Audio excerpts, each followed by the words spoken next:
Do you have a relationship or connection with your ancestors that you're willing to share?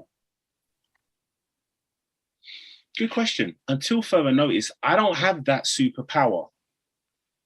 I know people who do. I know people do, and the great thing is, I have connection to those people. I know people who, they hear what I don't hear, they see what I don't see, and I believe they hear and see it. You know,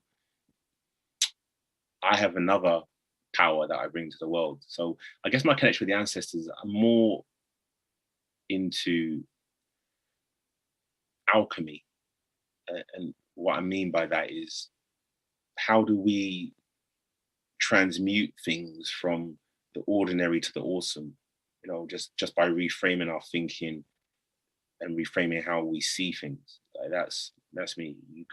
I could talk all day about the idea of rethinking things to empower you. So I am my ancestors.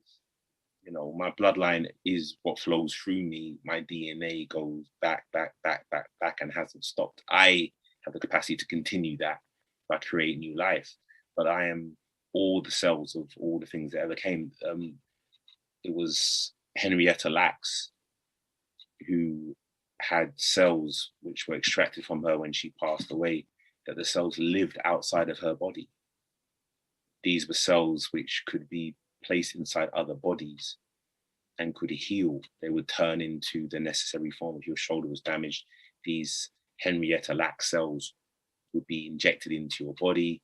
They would turn into tissue. It would heal you. So we are the living cells. They're called healer cells. They took the first two letters of a name, the last two letters of the first two letters of a surname, healer. And we're the healers. I think we're the healers of our ancestors, the ones who decided to stay on the boat, to put up with the awful conditions, the ones who survived segregation or civil rights, or they made a conscious decision to live through something for something, and you are the answer to that.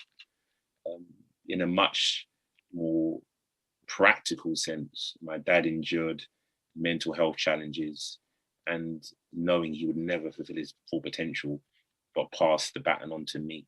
So I'm carrying on that legacy. When people see me, who know my family, they say I look like my dad. And he was a teacher back home, and I was a musician, I was a broadcaster, I was a DJ, I was, whatever. I was like, never gonna be a teacher. Guess what? I became a teacher. So, like we live out the purpose of our ancestors, I think, willingly, unwittingly, unwillingly. But I think the joy comes from knowing you're connected to something very special, very ancient.